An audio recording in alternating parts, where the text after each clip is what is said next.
Finally, nagkaroon na rin ng time para may edit itong Mother's Day ganap namin. At dahil birthday nga rin ng tita ko ay nagkayayaan sila na mag-swimming sa Villa Concepcion, kaya naman kami ay sumama na rin. Pero bago kami pumunta sa Villa Concepcion ay dumaan muna kami dito sa Gloria, dito sa KBS Wellness and Beauty Center para bumili nitong flower na may chocolates. Mayroon din sila dito mga beauty products at iba pa. Story time lang guys, simula nung nagkatrabaho ako hanggat kaya kong regaluhan o bigyan yung mga tita ko kahit simpleng bagay ay binibigyan ko sila. Dahil kahit nasa ibang bansa si mama ay parang naging nanay ko na rin sila. After ilang minutes nga ay dumating na kami dito sa Villa Concepcion. Meron na pala silang tinitindang mga salbabida dito para sa mga bata. 80 pesos nga pala yung entrance fee dito para sa adult, and hindi ko tanda kung 60 pesos sa kids, pero hindi ko sure guys. And ayan, nagbayad lang kami and nakapasok na kami dito. Dahil Sunday nga ito ay expected na namin na marami talagang tao at marami kasing pumupunta dito sa Villa Concepcion. And ayan, nakita ko naman agad yung cottage ni na tita. At tingnan nyo naman itong inaanak ko, sabi swimming, hindi sleeping, charis. And andito na nga yung mga tita ko and lola ko, and ibibigay ko na sa kanila itong simpleng flower na may chocolate. Sa ngayon ay ito muna yung kaya kong ibigay kasi medyo marami din kasi itong mga tita ko. Pero malay nyo next time, bouquet na talaga yung maibigay ko sa inyo. Pero syempre, nilampasan ko si Lula, akala niya wala siya. Special kasi yung para sa kanya. Sobrang saya talaga ni Lola pag nakakatanggap ng red envelope, charis.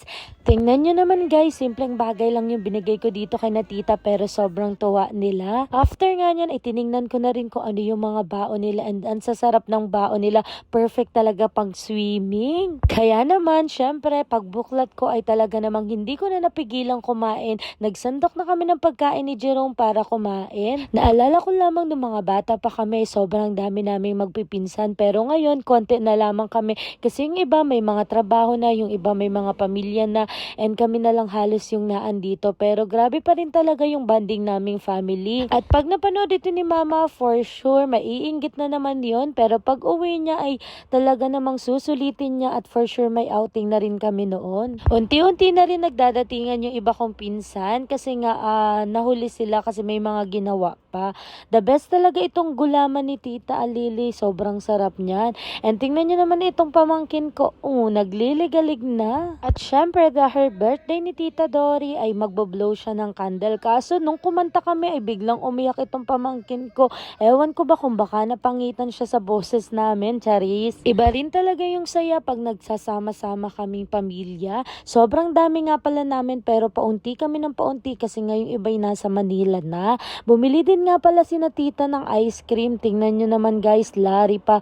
Sobrang sarap talaga pag lari ice cream. Itutour ko nga pala kayo dito sa Villa Concepcion kung hindi pa kayo nakakapunta. Pero kung taga Pinamalayan or Gloria ka, for sure nakapunta ka na. Pero bago yan, dumating na si Ate Rosa at si Ate Lab. Kaya binigyan ko na rin sila nitong flower na may chocolate. Ang sarap din kasi sa feeling pag nakakapagbigay ka. And itutour ko na nga pala kayo dito sa Villa Concepcion. Ito yung isang pool nila na 3 feet lang ware. Flex ko na rin nga pala yung asawa ko na siya talagang nagvi-video sa akin sa lahat ng videos ko. Meron din pala sila ditong court na pwede kayong mag-basketball. Napakalawa kasi talaga nitong Villa Concepcion.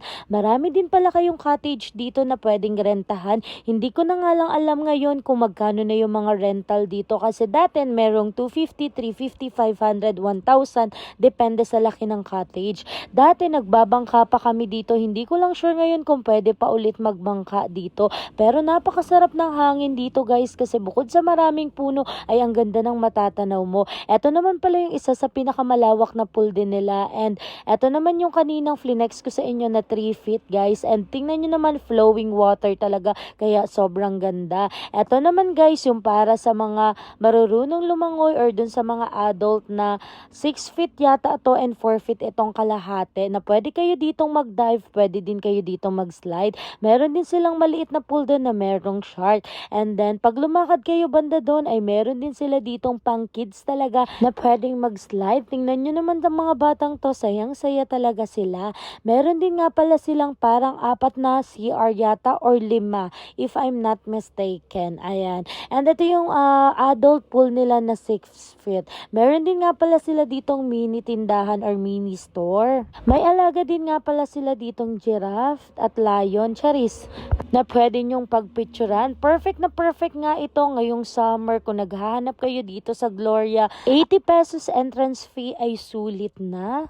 At eto nga po, hindi na magpaawat itong pamangkin ko, nag-swimming na. At dahil nainggit kaming matatanda, ay ayan, nakiswimming na rin kami dito sa mga batang ito. Ang sarap sa pakiramdam, lalo na sa sobrang init talaga, ay ang sarap talaga mag-swimming. Napaka-cute talaga nitong dalawang pamangkin ko, lalo na yung tita, Charis. Talaga namang enjoy na enjoy itong dalawang pamangkin ko at ayaw nang umahon. Ganun talaga pag bata, diba? Yung parang gusto mo na lang talaga nandun ka sa pool. Kung hindi ka pagutumin ay hindi ka talaga aahon sa tubig. Nakakamiss din lang talaga nung mga bata kami kasi nga sobrang dami namin magpipinsang magkakasama.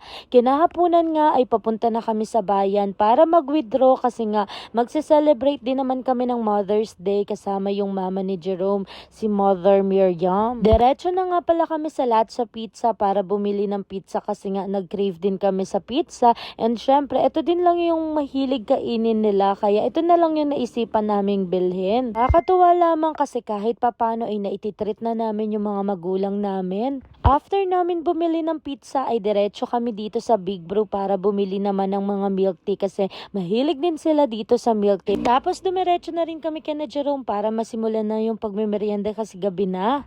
Guys, huwag natin kakalimutan yung mga magulang natin. Kahit simpleng bagay ay na-appreciate nila yon. Ano ba naman yung bigyan natin sila ng time and effort kahit minsan? Sa ngayon ay ito pa lang yung kaya namin pero next time babawi kami basta meron kaming blessing. Hindi lang nga si mama ang nag-enjoy pati itong dalawang batang makulit na ito. Ang sarap talaga sa pakiramdam na kahit estudyante ka pa lang ay nakakapagbigay ka na sa mga magulang mo. Lalo na ito si Jerome, talagang tuwang-tuwa siya kahit papano'y nakakapag-abot na siya kay mama kahit minsan. Di ka pa nakaka-follow, makiki-follow naman na aming Facebook page, Angelica and Jerome Vlogs. Thank you for watching!